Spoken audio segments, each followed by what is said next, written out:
प्रिय दोस्तों, एक बार फिर से आप सबों का सत्य वचन के इस धारावाहिक कार्यक्रम में मैं हार्दिक स्वागत करता हूं। हम इस कार्यक्रम में परमेश्वर की योजनाओं को जो संसार के इतिहास में पूरी हुई मूल्यांकन करते हुए अध्ययन कर रहे हैं और इसके माध्यम से उसके नियमों और विधियों को सीख रहे हैं, ताकि हम सच्चे परमेश्वर के गुणों को पहचान कर जो वह हमारे जीवन में चाहता है उसे करते हुए उसकी भक्ति करते रहें। परमेश्वर ऐसे लोगों के कार्यों को सफल बनाता है जो उसकी व्यवस्था के अनुसार चलते हैं। बाइबल में यिर्मयाह की पुस्तक के अंदर 17 अध्याय 7 और 8 पद में परमेश्वर का वचन कहता है, धन्य वह पुरुष जो यहोवा पर भरोसा रखता है, जिसने परमेश्वर को अपना आधार माना हो। वह उस वृक्ष के समान होगा जो नदी के तीर पर लगा हो और उसकी जड़ जल के पास फैली हो। जब धाम होगी तब उसको ना लगेगी, उसके पत्ते हरे रहेंगे और सूखे वर्ष में भी उनके विषय में कुछ चिंता ना होगी, क्योंकि वह तब भी फलता रहेगा। परमेश्वर के वचन के अध्ययन से हम उस पर अत्यधिक भरोसा करना सीखते हैं और जितना हम उस पर भरोसा रखते हैं वह हमें आशीषित करता जाएगा। बाइबल पापों से उद्धार या मुक्ति या मोक्ष का उपाय बताती है जो आशीष का बाधक होता है। ये किस प्रकार संपूर्ण जगत के लोगों के लिए अग्रसर होता है उसके बारे में दोस्तों आज हम देखेंगे। तो आइए हम आज के अध्ययन में आगे बढ़ते हैं और प्रार्थना पूर्वक आप बैठें और इस अध्ययन में शामिल हों। हमने दमिश्क के मार्ग पर पौलुस का मन परिवर्तन देखा था और यह भी देखा था कि हनन्याह के हाथ रखते ही वह आत्मा से भर गया और गवाही देने लगा। विरोधियों को वाद विवाद में उससे जीतना संभव नहीं था, अतः उन्होंने सोचा कि उसकी हत्या कर दी जाए तो उसका मुंह बंद हो जाएगा, परंतु विश्वासियों ने उसे बचाकर तर्शीश भेज दिया। संभवतः यह परमेश्वर की योजना थी। अब इधर याफा में एक विश्वासी बहन दोरकास की मृत्यु हो जाती है। वह एक समाज सेविका थी। उसने विधवाओं के लिए वस्त्र बनाकर दिए थे। वहां के विश्वासियों को पत्रस से आशा थी कि उसे पुनर्जीवित कर सकता है, अतः उन्होंने उसके पास लुद्दा में संदेश भेजकर उसे बुलवाया और पत्रस ने आकर उसे जीवित किया। अब हम पढ़ते हैं प्रेरितों के काम 9 अध्याय उसके 40 और 41 पद में। यहाँ पर लिखा है, तब पत्रस ने सबको बाहर कर दिया और घुटने टेक कर प्रार्थना की और शव की ओर देखकर कहा, हे तबीता उठ। तब उसने अपनी आंखें खोल दी और पतरस को देखकर उठ बैठी। उसने हाथ देकर उसे उठाया और पवित्र लोगों और विधवाओं को बुलाकर उसे जीवित दिखा दिया। यह चिन्ह के वरदान का एक उदाहरण है। प्रेरितों के काम की पुस्तक कलीसिया के इतिहास की पुस्तक है। प्रेरित पौलुस और प्रेरित पतरस की सेवाओं का वृत्तांत। यद्यपि पतरस अन्य जाति का प्रेरित था, उसने अन्य जातियों में प्रवेश का द्वार खोला। शाऊल पौलुस नाम रखकर अन्य जातियों में सुसमाचार का प्रेरित बना। इतिहास गवाह है कि प्रत्येक ने मृतकों को पुनर्जीवित किया। अति संभव है कि उन्होंने अन्यों को भी पुनर्जीवित किया, परंतु इन घटनाओं का उल्लेख करने का अर्थ है कि उनमें निहित चिन्हों के वरदान को प्रदर्शित करना। वे चमत्कार कर सकते थे, वे रोगियों को चंगा कर सकते थे, वे मृतकों को जीवित कर सकते थे। ये चिन्ह एक प्रेरित को प्रकट करते थे। ये प्रेरिताई के वरदान थे। पौलुस कहता है कि प्रेरित कलीसिया की नींव है, अर्थात कलीसिया का निर्माण प्रेरितों पर ही हुआ है। वे ही हैं जिन्होंने नया नियम प्रतिपादित किया जिस पर कलीसिया स्थिर है। आज हमें चिन्हों के वरदान की आवश्यकता नहीं है। आज की आवश्यकता उचित शिक्षा है। नए नियम के लेखक युग के अंत में प्रेरित यूहन्ना ने अपनी पत्री लिखी ठगों की पहचान करने के बारे में। उसके निर्देश देखिए। दूसरा यूहन्ना की पत्री 1 अध्याय उसके 10 और 11 पद में लिखा है, यदि कोई तुम्हारे पास आए और यही शिक्षा न दे, उसे न तो घर में आने दो और न नमस्कार करो, क्योंकि जो कोई ऐसे जन को नमस्कार करता है वह उसके बुरे कामों में साझी होता है। पौलुस की सेवा के अंत समय में इतिहास प्रकट करता है कि उसने चंगाई के वरदान का उपयोग नहीं किया। दूसरे तीमुथियुस की पत्री 4 अध्याय के 20 पद में लिखा है, इरास्तुस कुरिन्थुस में रह गया और त्रुफिमुस को मैंने मिलेतुस में बीमार छोड़ा है। उसने त्रुफिमुस को मिलेतुस में बीमार छोड़ दिया था। पौलुस ने त्रुफिमुस को चंगा क्यों नहीं किया? पौलुस अपनी सेवा के अंत में आ गया था और उस समय चिन्हों का वरदान कलीसिया से विलोप होने लगा था। पौलुस की सेवा के आरंभ में नया नियम का लेखन आरंभ नहीं हुआ था। पौलुस ने तो स्वयं ही नए नियम की दूसरी पुस्तक लिखी थी। अब जब वह सुसमाचार लेकर किसी नए क्षेत्रों में जाता था तो उसका अधिकार कैसे प्रकट होता? केवल चिन्हों के द्वारा। तथापि नए नियम के लेखन पश्चात ध्यान का विषय चिन्ह चमत्कार नहीं वरन उचित शिक्षा थी। पौलुस कहता है कि सही शिक्षा के बिना स्वर्गदूत को भी ग्रहण न करना। गलातियों की पत्री 1 अध्याय के 8 पद में कहता है, यदि हम या स्वर्ग से कोई दूत भी उस सुसमाचार को छोड़ जो हमने तुम्हें सुनाया है, कोई और सुसमाचार तुम्हें सुनाए तो शापित हो। तथापि आरंभिक कलीसिया में प्रेरितों के पास चिन्ह चमत्कार होना आवश्यक था। दोरकास को पुनर्जीवित देख उपस्थित गण की प्रतिक्रिया को देखें। प्रेरितों के काम 9 अध्याय के 42 पद में हम पढ़ते हैं, यह बात सारे याफा में फैल गई और बहुतेरों ने प्रभु पर विश्वास किया। अनुग्रह के सुसमाचार के पुष्टि के लिए ही चिन्ह चमत्कार का वरदान दिया गया था। प्रेरितों के काम 9 अध्याय के 43 में आगे लिखा है, और पतरस याफा में शामोन नामक किसी चमड़े का धंधा करने वाले के यहाँ बहुत दिन तक रहा। पशु की खाल से चमड़ा तैयार करने के लिए अम्ल का प्रयोग किया जाता था, जिसके कारण वहां दुर्गंध व्याप्त रहती थी। शमौन याफा में समुद्री तट पर रहता था। पतरस उसी के साथ ठहरा हुआ था। मित्रों, यहाँ पर अध्याय 9 समाप्त होता है और हम अपने अध्ययन में आगे बढ़ते हुए अध्याय 10 से अध्ययन को जारी रखेंगे। इसका विषय है सूबेदार कुरनेलियुस का उद्धार।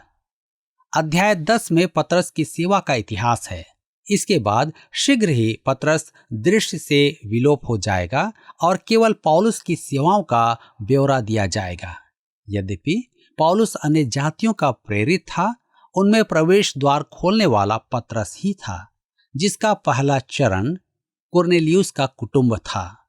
पतरस ने मसीह का उद्धार वहां पहुंचाया। आइए देखें कुरनेलियुस का दर्शन।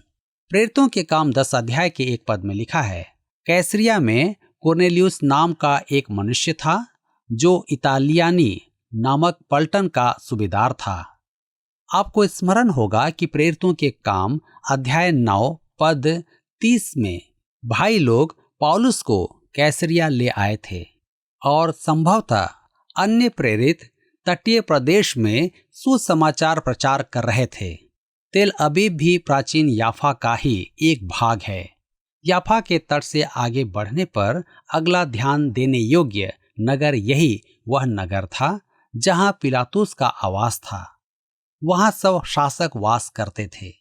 कुरनेलियुस भी वहीं नियुक्त था। वह सूबेदार था, अर्थात वह रोमी सेना के 100 सैनिकों की टुकड़ी का सेनापति था। उसकी पलटन का नाम इतालियानी था, जो रोमी सेना का सैनिक दल था।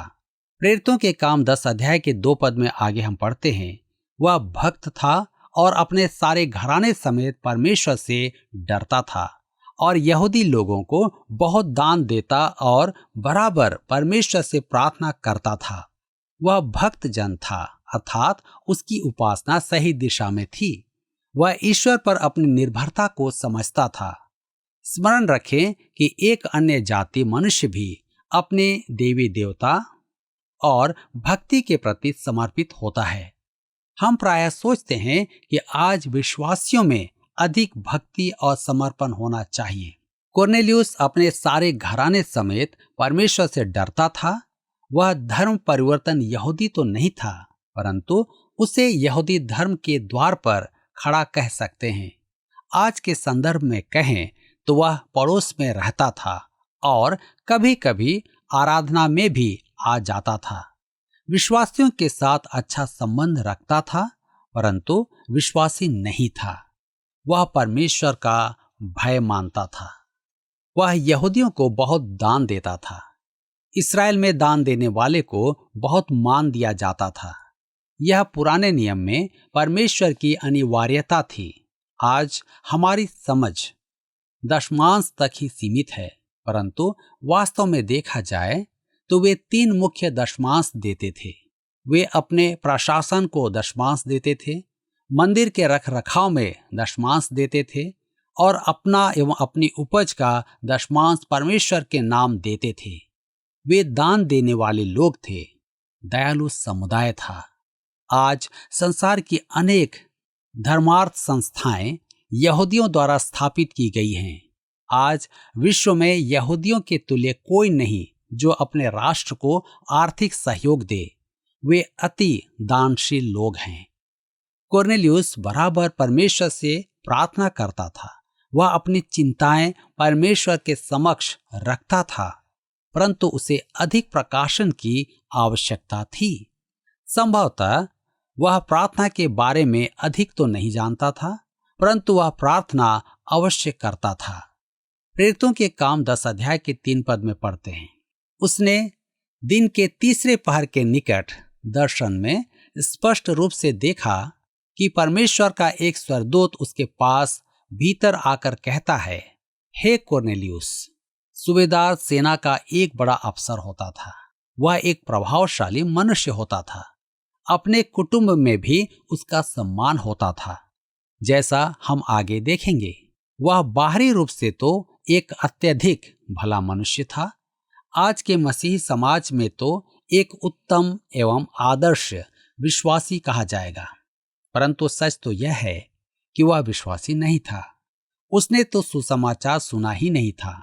वह एक ऐसे मनुष्य का उदाहरण है जो उपलब्ध प्रकाशन में सिद्ध मनुष्य होता है। यूहन्ना रचित सुसमाचार 1 अध्याय उसके 9 पद में यीशु के बारे में कहता है, सच्ची ज्योति जो हर एक मनुष्य को प्रकाशित करती है, जगत में आने वाली थी। कुरनेलियुस का यीशु से साक्षात्कार कभी नहीं हुआ था। वह उसकी उपस्थिति में कभी नहीं आया था, परंतु वह उस प्रकाशन में सिद्ध जीवन जी रहा था जो उसे प्राप्त था। रोमियो की पत्री 1 अध्याय उसके 19 और 20 पद में पौलुस कहता है, इसलिए कि परमेश्वर के विषय का ज्ञान उनके मनों में प्रकट है, क्योंकि परमेश्वर ने उन पर प्रकट किया है। उसके अनदेखे गुण अर्थात उसकी सनातन सामर्थ और परमेश्वरत्व जगत की सृष्टि के समय से उसके कामों के द्वारा देखने में आते हैं, यहाँ तक कि वे निरुत्तर हैं।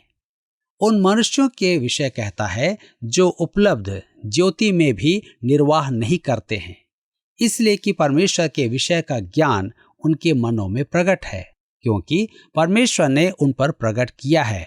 उसके अनदेखे गुण अर्थात उसकी सनातन सामर्थ्य और परमेश्वरत्व जगत की सृष्टि के समय से उसके कामों के द्वारा देखने में आते हैं, यहाँ तक कि वे निरुत्तर हैं।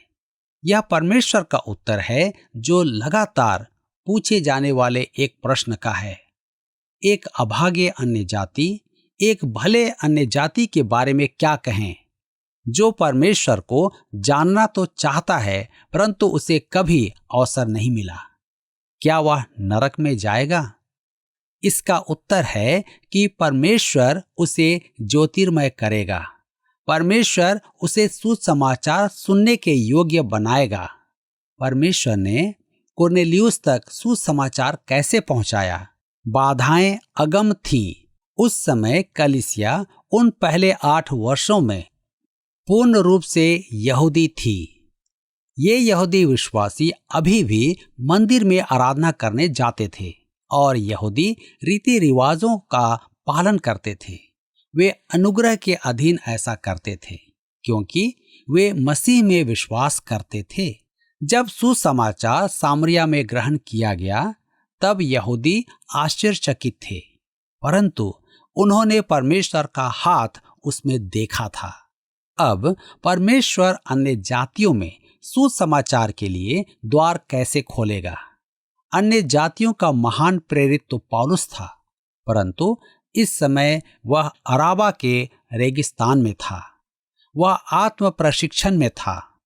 अन्य जातियों में सुसमाचार प्रवेश का काम शमौन पतरस को करवाना था। परमेश्वर ने उस समय के सबसे बड़े रूढ़िवादी को काम में लिया।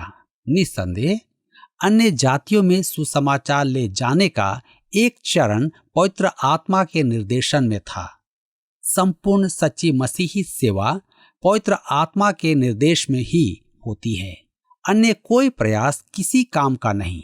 पवित्र आत्मा को अन्य जातियों के मन में काम करना आवश्यक था।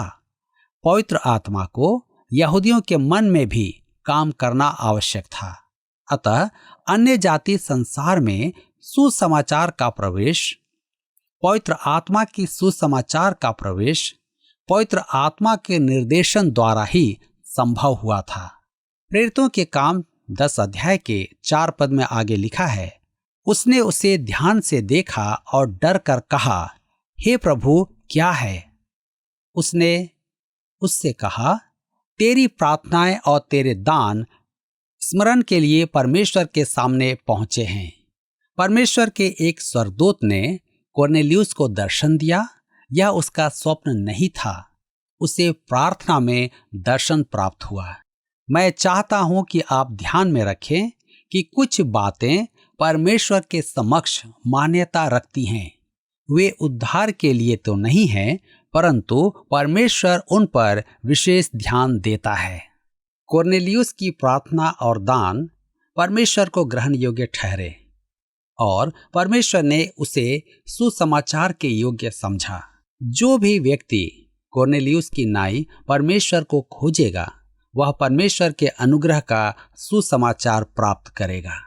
प्रेरितों के काम 10 अध्याय उसके 5 और 6 पद में इस प्रकार से लिखा है, और अब याफा में मनुष्य भेजकर शमौन को, जो पतरस कहलाता है, बुलवा ले। वह शमौन चमड़े का धंधा करने वाले के यहाँ अतिथि है, जिसका घर समुद्र के किनारे है।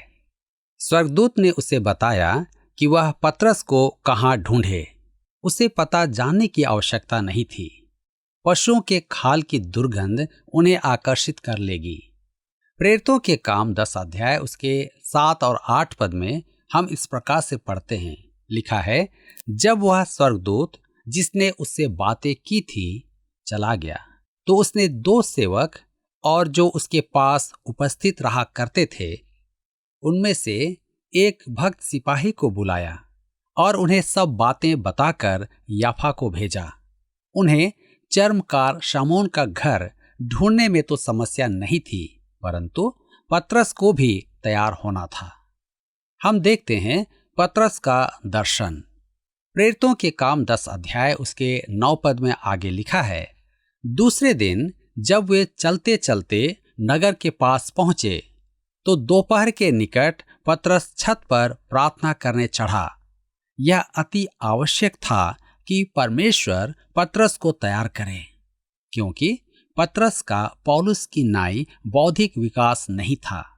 उसने पौलुस के तुल्य शिक्षा एवं प्रशिक्षण प्राप्त नहीं की थी, परंतु परमेश्वर उसे भिन्न रूप से ही काम में लेगा।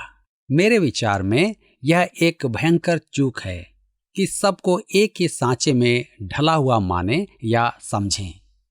प्रेरितों के काम 10 अध्याय उसके 10 से 12 पद में आगे लिखा है, उसे भूख लगी और कुछ खाना चाहता था, परंतु जब वे तैयारी कर रहे थे तो वह बेसुध हो गया और उसने देखा कि आकाश खुल गया और एक पात्र बड़ी चादर के समान चारों कोनों से लटकता हुआ पृथ्वी की ओर उतर रहा है, जिसमें पृथ्वी के सब प्रकार के चौपाए और रेंगने वाले जंतु और आकाश के पक्षी थे। देखिए, उसमें सब पशु, चिड़िया और जीव थे। प्रेरितों के काम 10 अध्याय उसके 13 और 14 पद में इस प्रकार से लिखा है, उसे एक ऐसा शब्द सुनाई दिया, हे पतरस, उठ, मार और खा। परंतु पतरस ने कहा, नहीं प्रभु, कदापि नहीं, क्योंकि मैंने कभी कोई अपवित्र या अशुद्ध वस्तु नहीं खाई है। पतरस अभी उलझन में ही था कि उसका अर्थ क्या हो सकता है। उसे एक वाणी सुनाई देती है। यह बड़ी रोचक बात है कि पतरस उस वाणी को प्रभु कहता है, परंतु उसके आज्ञा पालन को तैयार नहीं है। आप चौंके नहीं, यह एक मनुष्य है जो पेंतीकोस्त के दिन के इस ओर है। वह अनुग्रह के युग में है, जिसमें मांस खाना या नहीं खाना अर्थ नहीं रखता है। तथापि पतरस अब भी मूसा की व्यवस्था के पालन का आदी है और अशुद्ध प्राणी का मांस नहीं खाएगा। वह इसके प्रति निष्ठावान है। आप कहेंगे कि उसे संकीर्ण मानसिकता को त्याग कर सब कुछ खाना था। यही तो प्रभु उसे सिखाना चाहता था कि वह मूसा की व्यवस्था का दास नहीं है। वह सब कुछ खाने के लिए स्वतंत्र है। आज भी समस्या यही है। कुछ लोग खाने पीने के संबंध में नियम पालन करके अन्यों को दास बनाना चाहते हैं। मेरे मित्रों, अनुग्रह के अधीन खाना या न खाना आपकी अपनी इच्छा है। भोजन आपको बदहजमी कर सकता है, परंतु परमेश्वर से दूर नहीं कर सकता। प्रेरितों के काम 10 अध्याय के 15 पद में आगे लिखा है, फिर दूसरी बार उसे शब्द सुनाई दिया, जो कुछ परमेश्वर ने शुद्ध ठहराया है उसे तू अशुद्ध मत कह। परमेश्वर ने जिसे शुद्ध कह दिया उसे आप अशुद्ध न कहें। आप सब कुछ खा सकते हैं, यह परमेश्वर की आज्ञा है। प्रेरितों के काम 10 अध्याय के 16 पद में लिखा है, 3 बार ऐसा ही हुआ, तब तुरंत वह पात्र आकाश पर उठा लिया गया। पतरस विमूढ़ था कि यह सब क्या है। प्रेरितों के काम 10 अध्याय उसके 17 से 22 पद में हम आगे पढ़ते हैं। यहाँ पर इस प्रकार से लिखा है, जब पतरस अपने मन में दुविधा में था कि यह दर्शन जो मैंने देखा वह क्या हो सकता है, तो देखो वे मनुष्य जिन्हें कोर्नेलियुस ने भेजा था शमौन के घर का पता लगाकर द्वार पर आ खड़े हुए और पुकार कर पूछने लगे, क्या शमौन जो पतरस कहलाता है यही अतिथि है?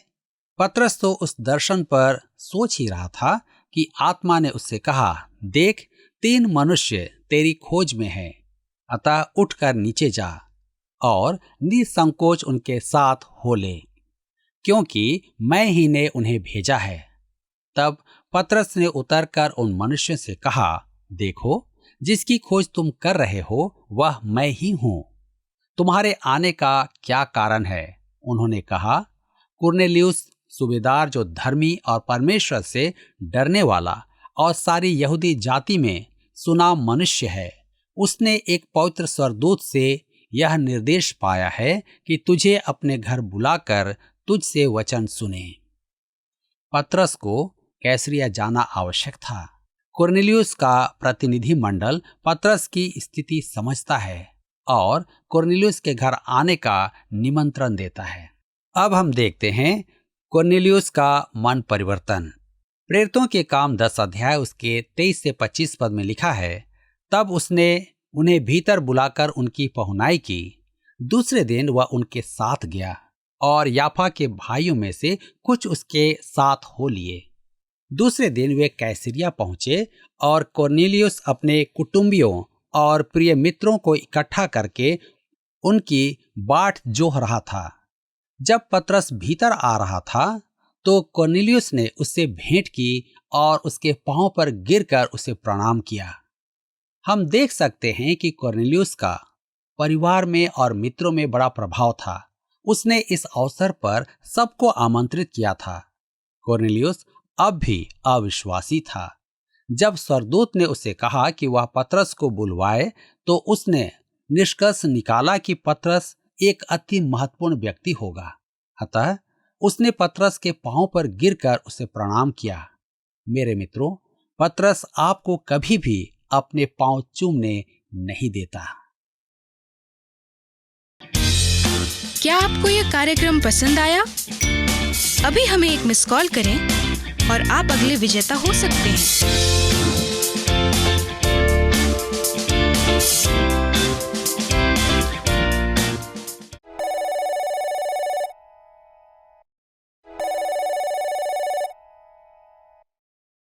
मित्रों, यीशु मसीह यहूदी जाति में पैदा हुआ और उसने उद्धार के कार्य को हमारे लिए पूरा किया। यीशु परमेश्वर का मानव जाति के बीच में प्रकट रूप है। उसने सारे जगत के लोगों के प्रायश्चित के लिए क्रूस पर अपना लहू बहाया, ताकि जो कोई उस पर विश्वास करे वह पाप का दंड ना पाए, परंतु यीशु के द्वारा प्रदत्त पाप क्षमा प्राप्त कर स्वर्ग का वासी बने। अब तक परमेश्वर इस्राएल या यहूदी जाति के साथ विशेष रीति से संवाद करता रहा। यीशु ने सारे जगत के लोगों के लिए उद्धार के कार्य को पूरा किया, जिससे आरंभिक कलीसिया समझ नहीं पा रही थी, क्योंकि अब तक जितने विश्वासी यीशु पर विश्वास कर रहे थे वे यहूदी संप्रदाय से थे। लेकिन सुसमाचार सारे जगत के लिए था। पापों से उद्धार सारे जगत को चाहिए, इसे इसके चेलों को नहीं समझा था। जबकि यीशु ने उन्हें कहा था कि पहले यरूशलेम, फिर यहूदिया, फिर सामरिया और पृथ्वी के छोर तक गवाही देना। पतरस को इसका अर्थ मालूम नहीं था। तब परमेश्वर दर्शन के माध्यम से उसे समझाता है, अन्यथा यहूदी लोग अन्य जाति से कोई लेन देन नहीं रखते थे। हम सब इसी कारण से उद्धार के समाचार को अब प्राप्त कर पाए हैं। अब हमारा दायित्व है कि इसे हम उन लोगों तक ले जाएं जो परमेश्वर के इस महान प्रबंध को आज नहीं जानते हैं। सुसमाचार में हमारा भागी होना इस बात को प्रकट करता है कि हम यीशु पर सच्चा विश्वास करते हैं, जिसे सुसमाचार सुनाने के लिए परमेश्वर ने कहा है। उसे पतरस इनकार नहीं कर सकता है, तो हम कैसे इनकार कर सकते हैं? आइए दोस्तों, प्रार्थना करें कि परमेश्वर हमें सामर्थ्य दे, ताकि जहां सुसमाचार अब तक नहीं पहुंचा है हम मिलकर उसे पहुंचा सकें। आइए प्रार्थना करें। हमारे स्वर्गीय पिता, हम एक बार फिर से प्रभु यीशु क्रिस्ट के नाम से धन्यवाद देते हैं कि आपने उस सुसमाचार को हम तक पहुंचाया और हमारे जीवन में आपने कार्य किया। प्रभु, हम आपको धन्यवाद देते हैं कि जिस रीति से आपने हमारे जीवन को बदला है, हमें उद्धार का अनुभव दिया है। हमारी सहायता करें पिता कि हम इस सुसमाचार को उन लोगों तक लेके जाएं जिन्होंने अब तक इस समाचार को नहीं पाया है, क्योंकि पिता ये उद्धार सबके लिए है, सुसमाचार सबके लिए है। आपने सबों के लिए उस क्रूस पर अपना प्राण दिया। हमारी प्रार्थना है पिता, हमारे सभी दर्शकों के लिए जो इस कार्य को करना चाहते हैं या जो आज इस कार्य को करने का मन बना रहे हैं, उन पर दया करें प्रभु। हम विशेष रीति से प्रार्थना करते प्रभु हमारे उन दर्शकों के लिए जो हमें प्रार्थना के निवेदन भेजते हैं, जो आज बीमारी की दशा में अपने अस्पतालों में पड़े हैं, जो आपको पुकार रहे हैं, जो अपने बिस्तरों पर पड़े प्रभु आपसे दुहाई दे रहे हैं और कह रहे हैं प्रभु यीशु हम पर दया कर। प्रभु, आपने किसी की पुकार को अनसुनी नहीं किया। हमारी प्रार्थना है प्रभु, जो आज आपको पुकार रहे हैं उनके प्रार्थना को सुने, उनके निवेदन पर कान लगाएं और अपनी चंगाई आज ही उन्हें प्रदान करें। पिता, आप ऐसा करने वाले परमेश्वर हैं, इसलिए धन्यवाद के साथ इस विनती को यीशु के नाम से मांगते हैं, आमीन। दोस्तों, यदि आपने परमेश्वर की आशीषों को इन अध्ययनों के द्वारा से प्राप्त किया है तो कृपया हमें एक मिस कॉल करके बताएं। आप हमें फ़ोन या SMS करके अपने प्रार्थना निवेदनों को भी भेज सकते हैं, और यदि आपके पास कोई प्रश्न हो तो आप हमसे पूछ सकते हैं। अगले प्रसारण में इस अध्ययन को हम आगे बढ़ाएंगे। तब तक परमेश्वर की इस गवाही को, इस सुसमाचार को उन लोगों तक पहुंचाते रहें जिन तक ये नहीं पहुंचा है। प्रभु आप सबों को आशीष दे। धन्यवाद।